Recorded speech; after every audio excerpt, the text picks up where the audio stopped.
درجات کے لیے صدر اسلام سے آج تک راہ محبت و ولایت میں جان دینے والوں کے لیے بالخصوص وہ محبان آل رسول جو دنیا سے چلے گئے اور بعد میں ان کا کوئی فاتحہ پڑھنے والا نہیں رہا، انہیں یاد کرتے ہوئے اپنے اپنے مرحومین کو یاد کرتے ہوئے اور بالاخص بانی مجلس کے مرحومین ان کی مغفرت اور بلندی درجات کے لیے ایک مرتبہ سورہ فاتحہ اور 3 بار سورہ توحید کی تلاوت فرما دیں۔ اعوذ باللہ من الشیطان الرجیم، بسم اللہ الرحمن الرحیم، الحمد للہ رب العالمین، الرحمن الرحیم، مالک یوم الدین، ایاک نعبد و ایاک نستعین، اہدنا الصراط المستقیم، صراط الذین انعمت علیہم غیر المغضوب علیہم ولا الضالین۔ بسم اللہ الرحمن الرحیم، قل هو اللہ احد اللہ الصمد لم یلد ولم یولد ولم یکن له کفوا احد۔ بسم اللہ الرحمن الرحیم، قل هو اللہ احد اللہ الصمد لم یلد ولم یولد ولم یکن له کفوا احد۔ بسم اللہ الرحمن الرحیم، قل هو اللہ احد اللہ الصمد لم یلد ولم یولد ولم یکن له کفوا احد۔ اللہم اغفر للمؤمنین والمؤمنات والمسلمین والمسلمات الاحیاء منہم والاموات، اللہم تابع بیننا وبینہم بالخیرات انکا مجیب الدعوات انکا علی کل شیء قدیر وانت بالاجابت حق جدیر۔ کریم اللہ بحق محمد و آل محمد علیہ السلام۔ بانیان مجلس کی سائی کو قبول فرما، برادر شہباز جو پردیس میں مولا ان کی توفیقات خیر میں اضافہ فرما، جتنے مومنین سادات غیر سادات تشریف فرمائے مالک سب کے حوائج کو پورا فرما، بیمار مومنین کو شفاء کاملہ عطا فرما، بے اولاد مومنین کو نیک اولاد عطا فرما، جو مومنین تنگ دست ہیں وسیع حلال رزق نصیب فرما، جو جوان بے روزگار ہیں نوکری باعزت کاروبار عطا فرما، جب تک زندگی رہے معرفت کے ساتھ بار بار محمد و آل محمد علیہ السلام کی زیارت، بالاخص والی کربلا کی زیارت نصیب فرما، مر جائیں تو شفاعت نصیب فرما، دنیا میں کسی کمینے کا محتاج نہ فرما۔ میرا اللہ پارا چنار کے مظلوم مومنین کی نصرت فرما، فلسطین کے مظلوم مسلمانوں کی نصرت فرما، ان یہودیوں کے صہیونیوں کے ظلم سے انہیں نجات عطا فرما، ان ظالموں کو نیست و نابود فرما۔ کریم پروردگار ہمارے اعمال میں اخلاص عطا فرما، قرآن و اہل بیت کے نوکروں میں شمار فرما۔ کریم پروردگار وارث زمانہ یوسف زہرا امام صاحب العصر علیہ السلام کے ظہور میں تعجیل فرما، وجعلنا من اعوانہ وانصارہ وشیعتہ ما شاء اللہ لا حول ولا قوة الا باللہ العلی العظیم۔ قبولیت دعا کے لیے بلند صلوات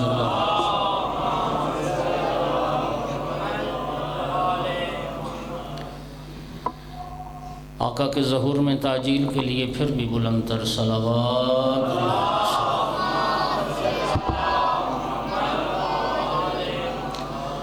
اعوذ باللہ من الشیطان اللعین الرجیم، بسم اللہ الرحمن الرحیم، الحمد للہ رب العالمین والعاقبۃ للمتقین والجنۃ للمؤمنین والنار للمنافقین۔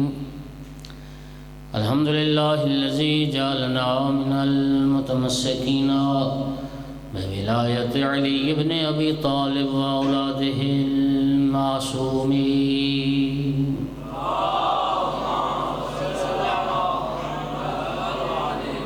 الحمد للہ الذی جعلنا من الباقین علی سید الشہداء واولادہ واصحابہ المظلومین۔ الصلاة والسلام والتحیۃ والاکرام علی رسولہ الکریم شفیع المذنبین انیس الغریبین رحمت للعالمین، عنی العبد المؤید الرسول المسدد المحمود الاحمد المصطفى الامجد ابو القاسم محمد۔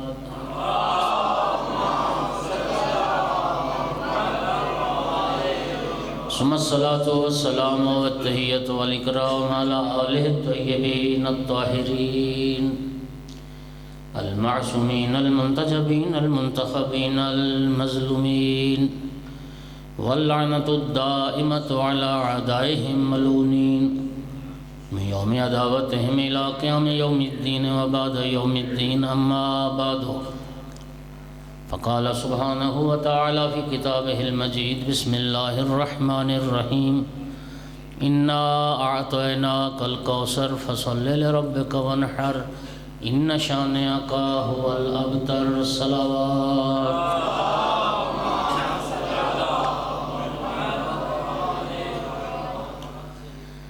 مومنین کرام، میں نے سورہ مبارکہ کوثر کی تلاوت کی ہے۔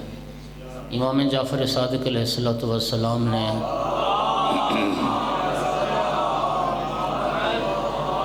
ارشاد فرمایا من کانت قراءتہ انا اعطیناک الکوثر فی فرائضہ و نوافلہ سقاہ اللہ من الحوض الکوثر یوم القیامہ۔ آقا نے فرمایا جو بندہ اپنی واجب یا مستحب نمازوں میں سورہ مبارکہ کوثر کی تلاوت کرتا ہے، اللہ قیامت کے دن اسے حوض کوثر سے سیراب فرمائے گا۔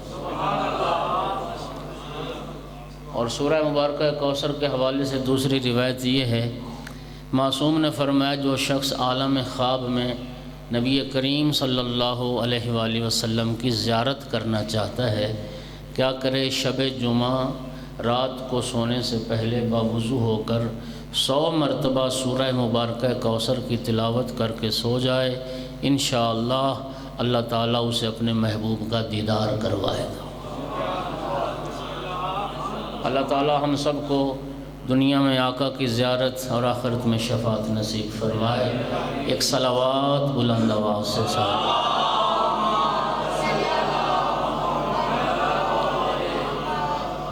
مومنین کرام، آپ مستحضر ہیں، آپ جانتے ہیں کہ خداوند عالم نے نبی کریم صلی اللہ علیہ وآلہ وسلم کو جناب خدیجۃ الکبریٰ صلوات اللہ علیہ کے بطن اطہر سے 2 بیٹے بھی عطا فرمائے تھے۔ مکہ میں وہ دونوں بیٹے بچپن میں ہی جب یکے بعد دیگرے اللہ کو پیارے ہو گئے اور سرکار کا بیٹا کوئی نہ رہا تو عاص ابن وائل ملعون نے نبی کریم کو ابتر کا طعنہ دیا۔ سرکار مسجد الحرام میں داخل ہوئے تو عاص ابن وائل نے دیکھ کے کہا جاء الابتر، ابتر آیا ہے، یعنی مقطوع النسل بے عقب لا ولد، بے اولادی کا طعنہ دیا سرکار کو۔ جب بے اولادی کا طعنہ دیا تو نبی کریم صلی اللہ علیہ وآلہ وسلم رنجیدہ خاطر ہوئے، سرکار کو دکھ پہنچا، تکلیف پہنچی، دل کو ٹھیس لگی۔ اللہ رب العزت نے جب اپنے محبوب کو رنجیدہ خاطر دیکھا تو اپنے محبوب کی تسلی اور تشفی کے لیے اس سورہ مبارکہ کوثر کو نازل فرمایا۔ اس سورہ کوثر میں اللہ تعالیٰ نے اپنے محبوب کو کثرت اولاد کی نوید سنائی ہے، اور جس نے سرکار کو ابتر کا طعنہ دیا تھا اس ملعون کے لیے ابتر ہونے کی وعید سنائی۔ مومنین، بسم اللہ الرحمن الرحیم کے بعد 3 آیات ہیں سورہ مبارکہ کوثر کی۔ یہ سب سے چھوٹی صورت ہے۔ پورا قرآن پاک معجزہ ہے، لیکن سورہ مبارکہ کوثر معجزہ در معجزہ ہے۔ اور سورہ مبارکہ کوثر کے اعجاز کی کئی جہات ہیں۔ قدردان بیٹھے ہو، سب سے پہلی جہت تو یہی ہے کہ خداوند عالم نے اپنی عظیم ترین عطا کا تذکرہ مختصر ترین صورت میں فرمایا۔ آیت اللہ محسن کراتی نے لکھا اسی سورہ کوثر کی تفسیر میں کہ اللہ پاک نے اپنے محبوب سے ایک وعدہ کیا تھا وَلَسَوْفَ يُعْطِيكَ رَبُّكَ فَتَرْضَىٰ، محبوب ان قریب آپ کا رب آپ کو وہ عطا کرے گا کہ آپ راضی ہو جائیں گے۔ فرمایا وہ وعدہ جو اللہ نے کیا یہاں پر اس وعدے کو پورا کر دیا۔ اِنَّا أَعْطَيْنَاكَ الْكَوْثَرَ، محبوب ہم نے آپ کو کوثر عطا کر دیا۔ سامعین گرامی، دوسرا یہ سورہ مبارکہ کوثر یہ ایک استثنائی صورت ہے، سب سے چھوٹی صورت ہے، اور اس صورت کے جو الفاظ ہیں وہ بھی استثنائی ہیں۔ یعنی بسم اللہ کے بعد 3 آیات ہیں، اور ان 3 آیات میں ٹوٹل 10 لفظ ہیں، اور ان 10 لفظوں میں سے 6 لفظ ایسے ہیں جن کا پورے قرآن پاک میں دوبارہ تکرار نہیں ہوا۔ اعطیناکا یہ لفظ ایک ہی بار آیا ہے پورے قرآن پاک میں۔ الکوثر، ماشاءاللہ، الکوثر یہ لفظ بھی پورے قرآن میں ایک مرتبہ ہے۔ فصل یہ بھی پورے قرآن میں ایک بار آیا ہے۔ ونہر یہ بھی پورے قرآن میں ایک مرتبہ آیا ہے۔ شانیہ کا یہ بھی پورے قرآن میں ایک بار آیا ہے۔ الابتر یہ بھی پورے قرآن میں ایک بار آیا ہے۔ نعرہ تکبیر، نعرہ رسالت، نعرہ حیدری، محمد و اہل بیت محمد بلند تر صلوات۔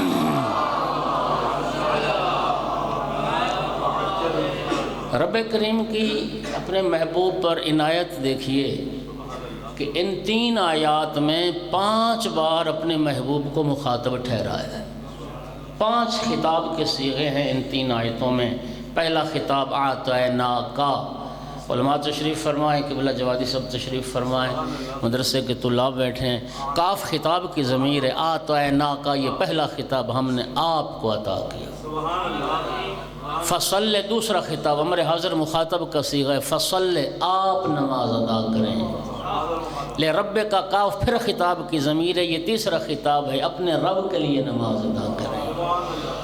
ونہر انہر پھر امر حاضر مخاطب کا صیغہ، یہ چوتھا خطاب ہے، آپ قربانی کریں۔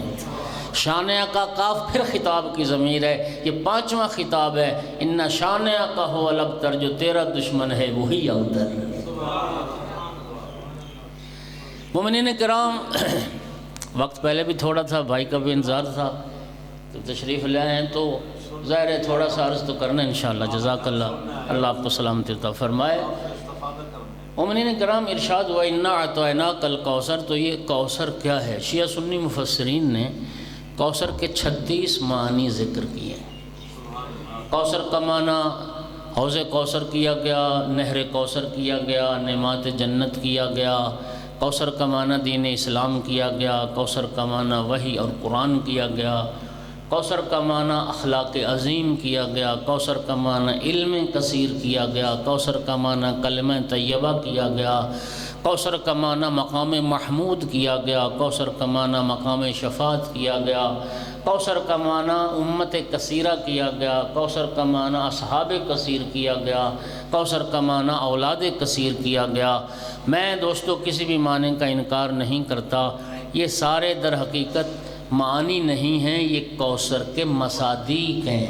کوثر کا معنی ہے خیر کثیر، لیکن جب آپ تفسیر اہل بیت کی طرف رجوع فرمائیں تو آل محمد علیہ السلام نے کوثر کا مصداق بارز، مصداق اکمل، وجود مبارکہ، صدیقہ کبریٰ حضرت فاطمہ الزہرا صلوات اللہ علیہا۔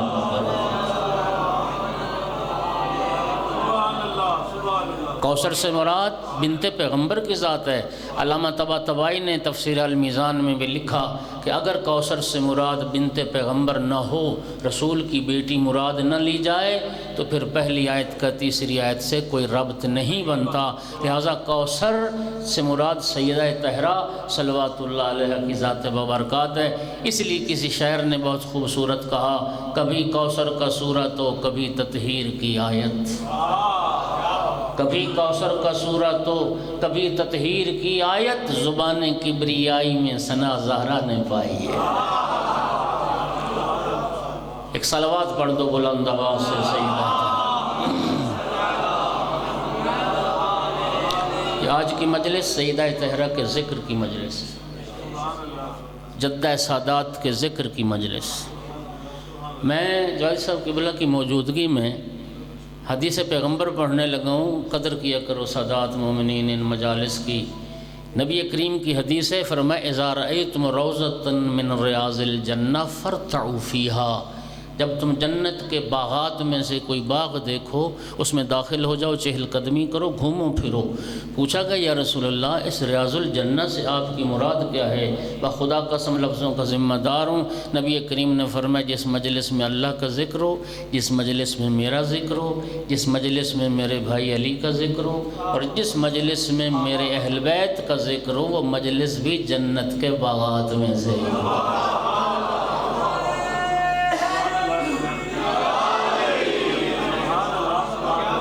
یہ وہ مجالس ہیں جو خدا و رسول کی نگاہ میں اور آل رسول کی نگاہ میں بہت محبوب مجالس ہیں، اور سیدہ طاہرہ صلوات اللہ علیہ کے ذکر کی مجلس انتہائی محبوب، اور ایام فاطمیہ شروع ہوئی اسی مناسبت سے۔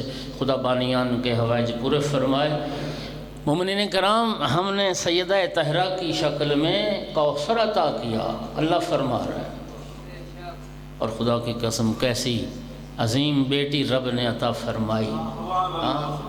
اللہ جانتا ہے کہ ایسی عظیم بیٹی کہ نبی کریم جیسی ہستی اپنی لخت جگر کو دیکھ کے فرماتے ہیں فدا کے ابو کے یا فاطمہ۔ رسول اللہ اپنی لخت جگر کو دیکھ کے فرماتے ہیں فاطمہ بیٹی تجھ پہ تیرا باپ قربان ہو جائے، فاطمہ تجھ پہ تیرا باپ فدا ہو جائے۔ اور اگلی بات بھی سن لو، بات آئیے نا، آل محمد کے گھرانے میں 3 بیویاں ہیں ایسی جن کے لیے ان کے بابا نے یہ جملہ فرمایا ہے۔ پہلی بنت پیغمبر صلوات اللہ علیہ، جن کے لیے رسول اللہ فرماتے تھے فدا کے ابو کے یا فاطمہ۔ دوسری بیوی آل محمد کے گھرانے میں بنت امیر المومنین جناب ثانی زہرا زینب کبریٰ صلوات اللہ علیہ، کہ مولا علی علیہ السلام اپنی اس بیٹی کو دیکھ کے فرماتے تھے فدا کے ابو کے یا زینب، زینب تجھ پر تیرا باپ قربان ہو جائے۔ اور تیسری بیٹی آل محمد کے گھرانے میں جناب فاطمہ معصومہ قم ہیں، کہ جن کے لیے امام موسیٰ کاظم علیہ السلام نے فرمایا فداہا ابوہا، میں قربان اپنی بیٹی فاطمہ معصومہ۔ کیا باعزت و عظمت بیٹی عطا فرمائی۔ امام جعفر صادق علیہ السلام بنیان گزار مذہب تشیع، آقا نے فرمایا ما تکاملت النبوۃ لنبی حتی اقر بفضلها و محبتها، فرمایا کسی نبی کی نبوت مکمل نہیں ہوئی اس وقت تک، اور کسی نبی کی نبوت کو کمال نہیں ملا جب تک فاطمہ زہرا سلام اللہ علیہا کی محبت اور فضیلت کا اقرار نہیں کر رہی۔ جن کی فضیلت کے اقرار سے انبیاء کی نبوتیں کامل ہوئی ہوں، کوئی نبی برابری نہیں کر سکتا۔ لولا علی لما کان لفاطمۃ کفو علی وجہ الارض من آدم و دونہ، نبی کریم نے فرمایا اگر علی نہ ہوتے میری بیٹی فاطمہ زہرا کی ہمسری اور برابری کرنے والا کوئی نہیں تھا۔ نہ آدم ہمسری کر سکتا ہے، نہ آدم کے علاوہ کوئی اور نبی ہمسری کر سکتا۔ سبحان اللہ، اللہ اکبر۔ امیر المؤمنین سیدہ طاہرہ کے ہمسر، اور سیدہ طاہرہ صلوات اللہ علیہ کی عظمت ہے مولا امیر المومنین جیسی ہستی کی ہمسر۔ توجہ ہو رہی میرے محترم صاحب؟ اللہ اکبر۔ آیت اللہ فاطمی نیا آغا جوادی جانتے ہیں، ابھی تھوڑا عرصہ ہوا یہ کرونا میں ان کی وفات ہوئی ہے، بہت بڑے پردہ فرما گئے، قم حرم معصومہ میں ان کی قبر مبارک ہے۔ بہت بڑے خطیب تھے، ان کے یوٹیوب پہ بڑی مجالس ہیں، ان کی مجلس سن رہا تھا، ایک جملہ فرما رہے تھے کہ ایک جملہ نبی کریم تشریف لائے جناب سیدہ طاہرہ کے گھر، مولا امیر اور بی بی پاک کٹھے بیٹھے تھے، تو نبی کریم نے ایک جملہ فرمایا، کہتے ہیں کہ 1400 سال سے اہل عرفان حیرت زدہ ہیں، اور وہ اس جملے کا طواف کر رہے ہیں اہل عرفان، اور ابھی تک ان کی سمجھ میں نہیں آ رہی کہ نبی کریم نے یہ کیا بات کی۔ وہ جملہ سنیے، مولا امیر اور جناب سیدہ کو دیکھ کے فرمایا نبی کریم نے مرحباً ببحرین یلتقیان والنجمین یقترنان۔ مرحبا وہ دو جو دریا آپس میں ملتے ہیں، اور مرحبا وہ جو دو ستارے آپس میں ملتے ہیں۔ کہتے ہیں اہل عرفان کی عقل گم ہے، اس جملے میں کیا وہ دن کی تہ کو نہیں پا سکتے۔ اِنَّا أَعْطَيْنَاكَ الْكَوْثَرَ، محبوب ہم نے فاطمہ کی شکل میں کوثر عطا کی، اولاد کثیر عطا کی۔ آیت اللہ آصف موسنی نے، اچھا یہ بات میں بعد میں بتاتا ہوں، خود فخر رازی نے تفسیر کبیر میں اس سورہ کوثر کی تفسیر میں لکھا، کہتے ہیں کہ اِنَّا أَعْطَيْنَاكَ الْكَوْثَرَ دلیل ہے کہ کوئی خاندان دنیا میں اتنا نہیں پھلا پھولا جتنا رسول اللہ کا خاندان پھلا پھولا ہے، کیونکہ خود اللہ نے کوثر فرمایا ہے۔ فخر رازی نے لکھا کثرت سے سادات قتل کیے گئے، بنی امیہ کے دور میں، بنی عباس کے دور میں سادات کے خون سے گارے بنائے گئے، سادات زندہ دیواروں میں چنوائے گئے، زندانوں میں سادات کو قید کر کے مار دیا۔ فخر رازی لکھتا ہے کثرت سے سادات قتل ہو جانے کے بعد بھی کیسے کیسے سادات دنیا میں آئے، محمد باقر جیسے، جعفر صادق جیسے، موسیٰ کاظم جیسے، علی رضا جیسے، نفس زکیہ جیسے۔ اِنَّا أَعْطَيْنَاكَ الْكَوْثَرَ۔ آیت اللہ آصف موسنی، یہ جب افغانستان کی جنگ تھی تو یہ اسلام آباد میں رہے، جامعہ اہل بیت شیخ محسن نجفی صاحب قبلہ کے پاس، یہ جامعۃ الکوثر میں تدریس بھی کرتے رہے ہیں۔ پہلے جامعہ اہل بیت ہوتا تھا، تو پھر جب سقوط بغداد ہوا، طالبان یہ واصل ہو گئے، تو پھر انہوں نے کابل میں حوزہ علمیہ تشیع کا قائم کیا۔ اب وہ ابھی تازہ ان کی بھی وفات ابھی انہی سالوں میں ہوئی ہے۔ ان کی نا ایک مجلس یوٹیوب پر پڑی ہے، 20 جمادی الثانی کو بی بی پاک صلوات اللہ علیہ کی ولادت باسعادت والے دن کابل میں انہوں نے ایک خطاب کیا ہے۔ اس خطاب میں وہ فرما رہے تھے ذیشان بھائی، قربان بھائی، کہ جب واقعہ کربلا رونما ہوا تو بنی امیہ کے گھرانے کے 12,000 مرد موجود تھے۔ تو چاہوں گا صرف مرد 12,000 موجود تھے، اور واقعہ کربلا کے بعد بی بی پاک صلوات اللہ علیہ کی اولاد میں سے صرف 3 مرد بچے، مرد 3 بچے، امام سجاد علیہ السلام، امام محمد باقر علیہ السلام، اور سید حسن مصنع علیہ السلام۔ یہ سید حسن مصنع جنہیں حسن ثانی کہتے ہیں، یہ امام حسن علیہ السلام کے بیٹے ہیں، جو کہ امام حسن علیہ السلام کے جتنے بیٹے تھے وہ سب کے سب جہاد کربلا میں شریک تھے۔ جو کہ ہمارے عاشورہ کی مجالس میں وقت تھوڑا ہوتا ہے، دن تھوڑے ہوتے ہیں، اس لیے سب شہیدان کربلا کی شہادت تو نہیں پڑھی جاتی نا۔ جناب قاسم علیہ السلام کی شہادت عموماً پڑھی جاتی ہے، ورنہ کربلا میں 3 بیٹے امام حسن علیہ السلام کے شہید ہوئے ہیں، جناب احمد ابن حسن، جناب قاسم ابن حسن، اور جناب عبداللہ ابن حسن۔ جناب عبداللہ ابن حسن سب سے چھوٹے تھے، 11 سال عمر مبارک تھی، اور امام حسین علیہ السلام کی شہادت سے چند لمحے پہلے مولا حسین علیہ السلام کی گود میں جن کی شہادت ہوئی، بازو کٹ گئے تھے اور تیر ستم سے مارے گئے، تڑپ کے جان دے دی شہزادہ عبداللہ ابن حسن۔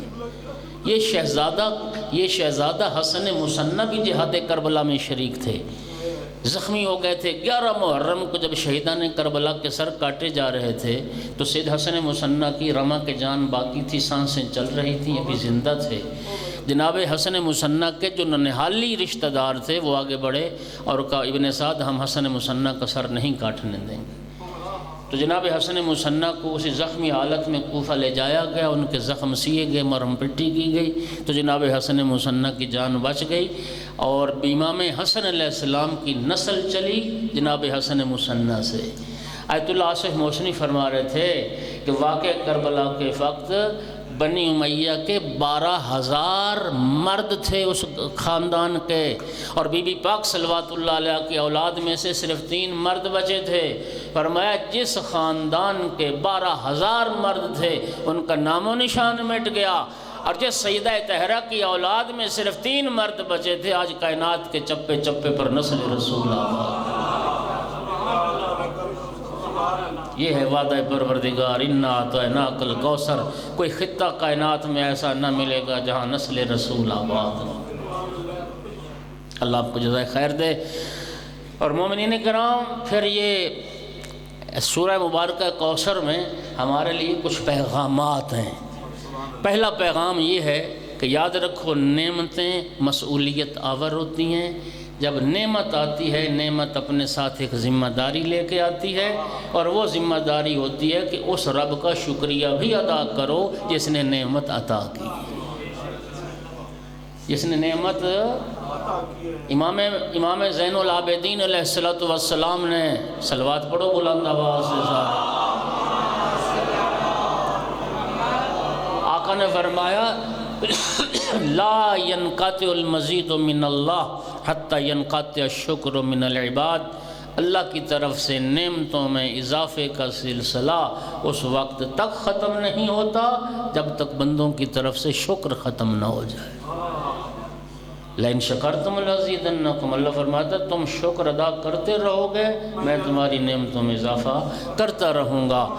یہ نعمت اللہ عطا کرے تو اس کے بعد پھر واجب ہے اس نعمت کا شکریہ ادا کیا جائے۔ ورنہ آقا امیر المومنین نے فرمایا نعمت لا تشکر کسیئۃ لا تغفر، جس نعمت پہ رب کا شکریہ ادا نہ کیا جائے وہ نعمت اس گناہ کی طرح بن جاتی ہے جو ناقابل معافی ہوتا ہے۔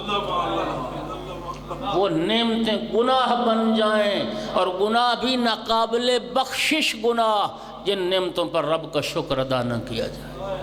لہٰذا سورہ کوثر میں ہمارے لیے پیغام ہے، وہ کیا ہے کہ رب نعمت عطا کرے تو اس کا شکریہ بھی ادا کرو، اور یہ چیز ضروری ہے حتی رسول اللہ کے لیے بھی۔ اور اللہ کریم نے اپنے محبوب سے سورہ کوثر میں تقاضا کیا، محبوب میں نے فاطمہ جیسی بیٹی عطا کی، لہٰذا میری اس عظیم عطا پر میرا شکریہ ادا کر۔ اور رب نے شکریہ کا طریقہ بھی بتا دیا کہ وہ شکریہ کیا ہے، انا اعطیناک الکوثر فصل لربک، اس عطا پر اپنے رب کے لیے نماز ادا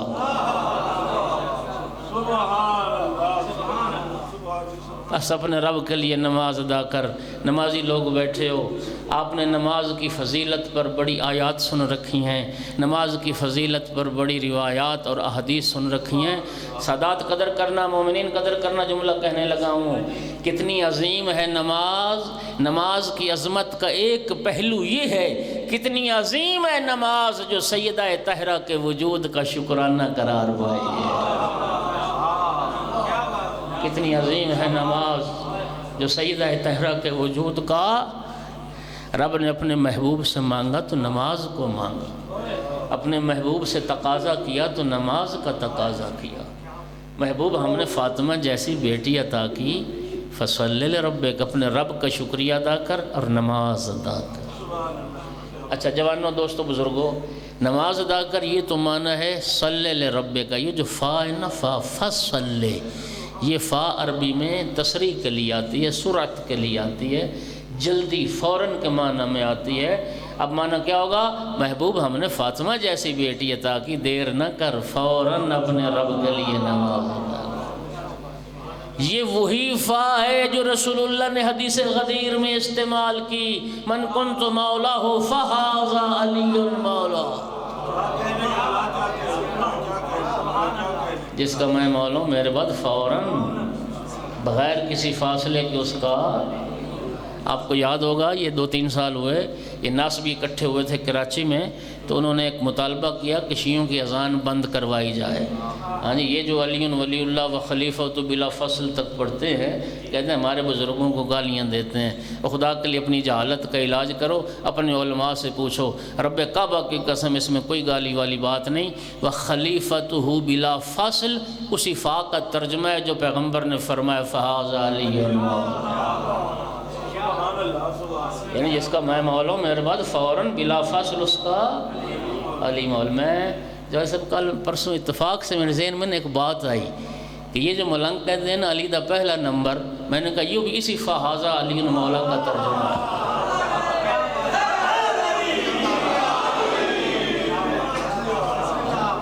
رسول اللہ فرمایا جس کا میں مولا ہوں میرے بعد اس کا بلا فصل علی مولا، چوتھے نمبر پر علی مولا نہیں، پہلے نمبر پر علی مولا۔ صلوات پڑھ دو محمد و آل محمد۔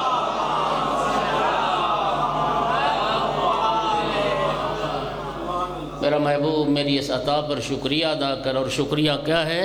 صرف نماز نہیں، فَصَلِّ لِرَبِّكَ وَانْحَرْ، نماز بھی پڑھ، اور نماز پڑھ اپنے رب کے لیے۔ ایک پیغام یہ ہے کہ عمل کرو تو اللہ کی رضا کے لیے، ہر عمل اللہ کی رضا کے لیے، نماز اللہ کی رضا کے لیے، صدقہ خیرات اللہ کی رضا کے لیے، عزاداری مظلوم اللہ کی رضا کے لیے، مجلس ماتمداری اللہ کی رضا کے لیے۔ ریاکار کا عمل باطل ہے، کل ریاء شرک، رسول اللہ فرماتے ہیں ہر ریاکاری شرک ہے۔ لوگوں کی واہ واہ کے لیے کام نہ کیا کرو، اللہ کی خوشنودی کے لیے، کیونکہ بی بی پاک صلوات اللہ علیہ کی سیرت یہی ہے، ہر کام اللہ کی رضا کے لیے، اللہ راضی ہو جائے، اللہ راضی ہو جائے۔ مولا امیر دیکھیے بی بی پاک کا نا رشتہ بہت سارے لوگوں نے مانگا ہے، خواستگاری کی ہے۔ جب بھی کوئی رشتہ مانگنے آتا تھا نا، نبی کریم فرماتے تھے امرھا الی ربھا، فاطمہ کا معاملہ اللہ کے ہاتھ میں ہے۔ جس دن مولا امیر المومنین علیہ السلام نے خواستگاری کی نا دختر پیغمبر کی، نبی کریم اٹھے سیدہ طاہرہ کے پاس آئے، آ کے فرمایا فاطمہ بیٹی تیرا رشتہ مانگنے وہ آیا ہے، اقدمہم سلماً و اکثرہم علماً و اعظمہم حلما، جو اسلام میں سب سے مقدم، جس کا علم سب سے زیادہ، جس کا حلم حوصلہ بردباری بھی سب سے زیادہ۔ فاطمہ بیٹی علی آئے ہیں تمہاری خواستگاری کے لیے، بتاؤ اب تمہاری رائے کیا ہے؟ بی بی پاک نے ایک جملہ کہا، ارضی اللہ و رسولہ، کیا اللہ اور اللہ کا رسول راضی ہے؟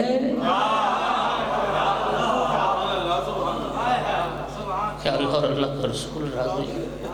اگر اللہ اور اللہ کا رسول راضی، بابا میں راضی ہوں۔ جس رشتے پہ اللہ بھی راضی ہو، جس رشتے پہ اللہ کا رسول بھی راضی ہو، میں اس رشتے پہ راضی ہوں۔ اللہ کی رضا کے لیے ہر کام کرو۔ ونہر، اور شکریہ کا دوسرا طریقہ ہے کہ اپنی خوشیوں میں بندگان خدا کو بھی شریک کرو۔ ایک ہاتھ سے اللہ سے نعمت لے رہے ہو تو دوسرے ہاتھ سے خلق خدا کو بھی عطا کرو۔ ونہر، قربانی کرو، قربانی۔ دیکھیے مومنین، بھیڑ بکری اونٹ کے مقابلے میں چھوٹا جانور ہے۔ چھوٹے جانور کے قربان کرنے کو ذبح کہتے ہیں، اونٹ بڑا جانور ہے، اس کے قربان کرنے کو نہر کہتے ہیں۔ ونہر، اللہ نے نہر کرنے کا حکم دیا ہے۔ فارسی کا ایک محاورہ ہے، ہر کے بامش بیش برفش بیشتر۔ ایرانی کہتے ہیں کہ جس کے گھر کی چھت بڑی ہوگی اس پر برف بھی زیادہ گرے گی۔ اللہ پاک نے بھی یہی فرمایا اِنَّا أَعْطَيْنَاكَ الْكَوْثَرَ، محبوب جب عطا کوثر ہے تو بکری ذبح کرنے سے کام نہیں چلے گا، اونٹ قربان کیجئے، اونٹ نہر کیجئے، اور اونٹ کو قربان کر کے خلق خدا کو بھی اپنی خوشیوں میں شامل کیجئے۔ اور رب نے ترتیب بھی بتا دی کہ شکریہ نعمت ادا کرو۔ فَصَلِّ لِرَبِّكَ پہلے ہے، رب کا حق پہلے ہے، ونہر اور خلق خدا کا حق بعد میں ہے۔ پہلے حقوق اللہ، پھر حقوق العباد۔ اِنَّا شَانِئَكَ هُوَ الْأَبْتَرُ، اور فرمایا بے شک محبوب یہ میرا وعدہ رہا، جو تیرا دشمن ہے وہی ابتر ہے، جو تیرا دشمن ہے وہی مقطوع النسل ہے۔ دیکھیے مومنین، وہ علی کل شیء قدیر ذات ہے، وہ سبب ساز بھی ہے، سبب سوز بھی ہے۔ میں آسان کرتا ہوں، اسباب نہ ہونا تو اللہ تعالیٰ اسباب پیدا کر دیتا ہے، اور اسباب ہوں تو اسباب مٹا بھی دیتا ہے۔ ایسا ہے حضرت موسیٰ علیہ السلام جب بنی اسرائیل کو فرعون کے چنگل سے چھڑا کے لے کے نکلے مصر سے، تو آگے دریائے نیل آ گیا، تو جناب موسیٰ علیہ السلام کے ساتھی گھبرا گئے۔ قرآن کے لفظ ہیں، کہنے لگے اِنَّا لَمُدْرَكُونَ، یا نبی اللہ اب تو ہم پکڑے گئے، مارے گئے۔ آگے دریا ہے وہ بھی موت ہے، پیچھے پلٹ کے دیکھا تو فرعون لشکر لے کے آ رہا ہے، گھوڑے دوڑتے آ رہے ہیں، تو پیچھے بھی موت ہے۔ حضرت موسیٰ علیہ السلام نے فرمایا میرے ساتھیو گھبراؤ نہیں، میرا رب میرے ساتھ ہے۔ اللہ تکبیر، نعرہ رسالت، یا رسول اللہ، نعرہ حیدری، آل محمد تے صلوات۔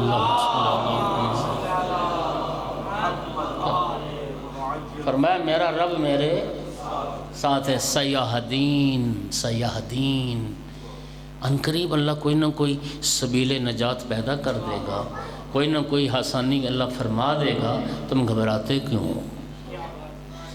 میں نے نتیجہ یہی نکالا ہے کہ جن بندوں کا توحید پر عقیدہ پختہ نہیں اور رسالت پر عقیدہ پختہ نہیں، وہ نبی کریم کے پاس بھی گھبرا ہی جاتا ہے۔ گھبراتے کیوں؟ میرا رب میرے ساتھ ہے، کوئی نہ کوئی سبیل نجات پیدا کر دے۔ ارشاد وَإِذْ بَعَصَاكَ الْبَحْرَ فَانْفَلَقَا، موسیٰ دیکھتے کہ عصا مارو دریا پر، اب جو وہ عصا مارا پانی پر تو فَانْفَلَقَ، فوراً پروردگار نے دریا سے راستہ بنا دی، پانی کی دیواریں قائم ہو گئیں، رب کریم نے دریا سے راستہ نکال دیا، حکم ہوا موسیٰ ساتھیوں کو لے کے نکلو، حضرت موسیٰ علیہ السلام ساتھیوں کو لے کے نکلے۔ آخری بندہ امت موسیٰ کا دریا سے نکل رہا تھا، فرعون نے اپنا گھوڑا ڈال دیا اسی راستے پر، یعنی فاصلہ اتنا تھوڑا رہ گیا۔ موسیٰ علیہ السلام کے ساتھی خیریت سے پار نکل گئے جب، اور فرعون کا پورا لشکر، پورے سپاہی عین وسط نیل میں جب پہنچ گئے تو وہ جو پانی کی دیواریں قائم ہوئی تھیں وہ آپس میں مل گئی، پانی کی دیواریں آپس میں، نتیجہ یہ ہوا کہ فرعون اور فرعونی غرق ہو گئے، نیل کی نہروں میں ڈوب کے ہلاک ہو گئے۔ اب جوان بیٹھے، بزرگ بیٹھے، ذرا سوچئے کہ راستہ تو وہی تھا جس راستے سے موسیٰ علیہ السلام ساتھیوں کو لے کے خیریت سے پار چلے گئے، لیکن اسی راستے پر فرعون اور فرعونی غرق ہو گئے۔ اللہ کائنات کو یہی سمجھانا چاہتا ہے، یاد رکھو راستے نہیں بچاتے، رہبر بچایا کرو۔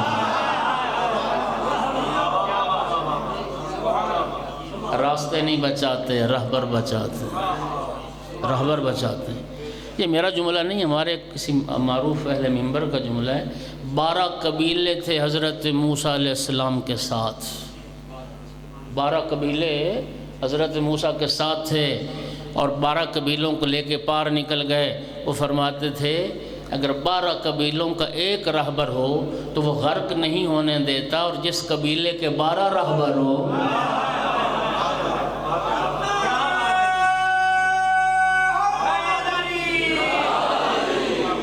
وہ بھی ہلاک نہیں ہو سکتے۔ یا علی انتا وشیعتک ہم الفائزون یوم القیامہ۔ اب جب نکل گئے پار دریا سے، صحرا میں پہنچے، اب کہنے لگے یہ نبی اللہ اب تو پیاس سے مرتے ہیں، پیاس نے آ گھیرا۔ حضرت نے پھر وہی جملے دہرائے، میرا رب میرے ساتھ ہے، اس مشکل سے بھی اللہ نکال دے گا۔ پھر ارشاد وَإِذْ بِعَصَاكَ الْحَجَرَ فَانْفَجَرَتْ مِنْهُ اثْنَتَا عَشَرَةَ عَيْنًا، یہ عصا مارو پتھر پر، بس مارا پتھر پر فوراً 12 چشمے پھوٹ پڑے۔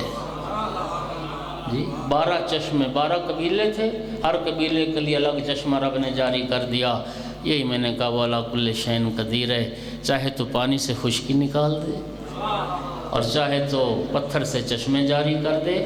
یہ عاص بن وائل ملعون جس نے نبی کریم کو ابتر کا طعنہ دیا، اس کے 10 بیٹے تھے، 10، ان میں سے عمرو عاص کو آپ جانتے ہیں، یہ ایک ہے، 9 بھائی اس کے اور تھے، 10 بیٹے تھے عاص بن وائل ملعون کے جس نے نبی کریم کو ابتر کہا۔ مومنین کرام جس کے 10 بیٹے تھے، کائنات میں ڈھونڈنے سے بھی اس کے نسل کا نام و نشان رب نے مٹا دیا، نہیں ملے گا۔ اور جس محبوب کو رب نے ایک بیٹی عطا کی، کائنات کے چپے چپے پر نسل رسول کو پھیلا دیا۔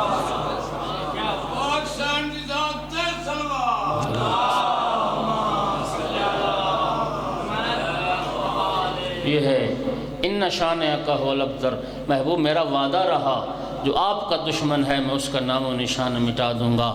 اور کسی شاعر نے بہت اچھا کہا کہ پہلا قدم زمین پر رکھ کر بطول نے، پہلا قدم زمین پر رکھ کر بطول نے ہر دشمن رسول کو ابتر بنا دیا۔ لیکن دکھ اس بات کا کہ رحلت پیغمبر کے بعد قرآن کے گلے میں رسی تھی، سورہ کوثر زخمی تھی۔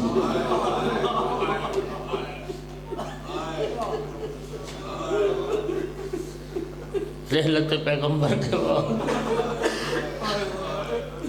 قرآن کے گلے میں رسی،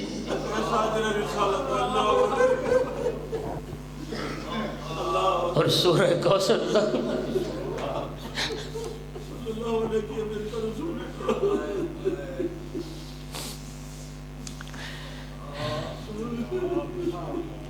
بابا کی رحلت کے بعد 75 یا 95 دن زندہ رہی.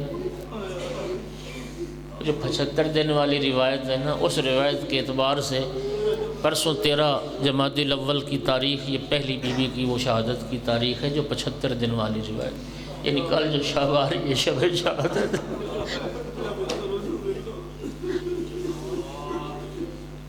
شیخ عباس قمی لکھتے ہیں کہ ما زالت بعد وفات ابیا معصبت الراس باقیت العین محترقت القلب منحطت الرکن یغشا علیہ ساعت بعد ساعت.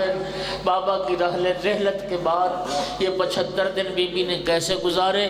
ہر وقت سر پر موت کی پٹی بندھی رہتی تھی، باقیت العین، اور ہر وقت روتی رہتی تھی. امام جعفر صادق علیہ السلام نے فرمایا البقاؤن خمسہ، اللہ کی کائنات میں 5 ہستی ہیں جنہوں نے سب سے زیادہ گریہ کیا، ان میں ایک ہستی تیرے رسول کی بیٹی جو زیادہ سے زیادہ 95 دن زندہ رہی. کتنا روتی ہوگی فاطمہ زہرا. سب سے زیادہ رونے والوں میں ایک نام رسول اللہ کی بیٹی. حسنین کے بازو پکڑ لیتی تھی، بابا کی قبر پہ آ جاتی تھی، تازہ مٹی بابا کی قبر کو اٹھا کے سونگتی تھی، اور پھر معروف مرثیہ بی بی کا پڑھتی تھی ماذا علی من شم تربت احمدہ اللہ یشم مد الزمان غوالی. بابا جو تیری قبر کی مٹی سونگ لے اسے دنیا میں کسی خوشبو کی حاجت نہیں رہتی. صبت علیہ وصائب الولنا صبت علی الایام سرنا لیالی. بابا آپ کے جانے کے بعد زہرا پہ مصائب کے پہاڑ ٹوٹ پڑے، اگر دنوں پر آتے تو سحر راتوں میں تبدیل ہو. وصبت الراس، موت کی پٹی سر پر، باقیت العین، ہر وقت روتی رہتی تھی، محترقت القلب، دل جلتا رہتا تھا. یغشا علیہ ساعتا بعد ساعت. سن پاؤ گے؟ فرمایا تھوڑی تھوڑی دیر بعد روتے روتے بے ہوش ہو جایا کرتی تھی، غشی کے دورے پڑتے تھے، غشی طاری ہوتی تھی. سیدہ طاہرہ اجرکم علی اللہ اجرکم علی اللہ. امیر المومنین علیہ السلام باہر سے گھر تشریف لائے، سیدہ طاہرہ کے پاس بیٹھے. بی بی پاک نے عرض کی یا ابوالحسن، مجھے مدینہ کی عورتوں نے بتایا ہے کہ مدینہ کے لوگوں نے آپ کو سلام کرنا چھوڑ دیا ہے. امیر المومنین رو پڑے، فرمایا بنت پیغمبر معاملہ یہیں تک ہوتا تو دکھ نہیں تھا، بات اس سے آگے بڑھ گئی. اب حالات یہ میں سلام کرتا ہوں لوگ جواب نہیں دیتے. امیر المومنین زارو قطار رو رہے تھے، امیر المومنین کے آنسو ریش مبارک سے گر رہے تھے. بی بی پاک نے اپنا ہاتھ آگے بڑھایا اور امیر المومنین کی ریش مبارک سے جو آنسو گر رہے تھے، بی بی پاک نے وہ آنسو اپنی ہتھیلی پر لیے اور ہاتھ پر لے کے اپنے زخمی پہلو پہ لگانا شروع کیا. امیر المومنین نے پوچھا بنت پیغمبر یہ کیا کر رہی ہو؟ عرض کی یا ابوالحسن میں نے اپنے بابا سے سنا تھا مظلوم کے آنسو زخموں کی شفا بنتے ہیں، مظلوم کے آنسو زخموں کا مرہم بنتے ہیں. یا علی آپ سے بڑا مظلوم کوئی نہیں، میں آپ کے آنسو اپنے زخموں کا مرہم بنا.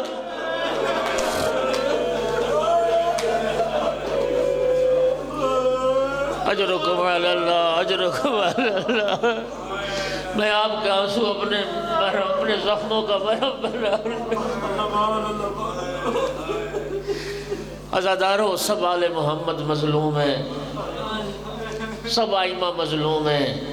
مظلومیت کی جہاد ہوتی ہیں. ملک پاکستان کی پوری دنیا میں نامور ہستی عزاداری کے حوالے سے قربان بھائی تشریف فرمائیں.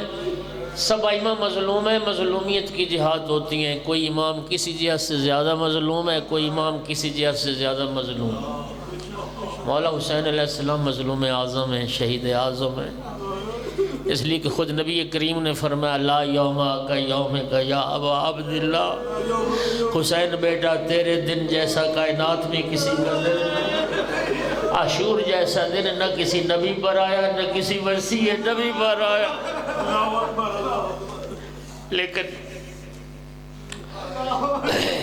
لیکن عزادارو، دو جہاد ایسی ہیں کہ مولا علی علیہ السلام امام حسین علیہ السلام سے بھی زیادہ مظلوم نظر آتے ہیں۔ سن پاؤ کہ وہ دو جہاد کیا ہیں؟ پہلی جہاد، جب تک کربلا میں، جب تک امام حسین علیہ السلام زندہ تھے، کسی یزیدی کو یہ جرأت نہیں ہوئی کہ نبی زادیوں کے خیمے میں داخل ہو جائے۔ عزادارو، جب زخمی ہو کر مظلوم کربلا زین ذوالجناح سے اتر گئے، عزادارو مظلوم کا آخری سجدہ تھا، کربلا میں ایک سناٹا چھا گیا۔ عمر ابن سعد کہتا ہے کوئی جا کے پتہ کرے حسین زندہ ہیں یا روح پرواز کر گئی۔ اس وقت شمر نے کہا میرے پاس ایک طریقہ ہے یہ جاننے کا، اگر حسین زندہ ہوئے حسین کا جواب ضرور آئے گا۔ اور وہ طریقہ کیا تھا؟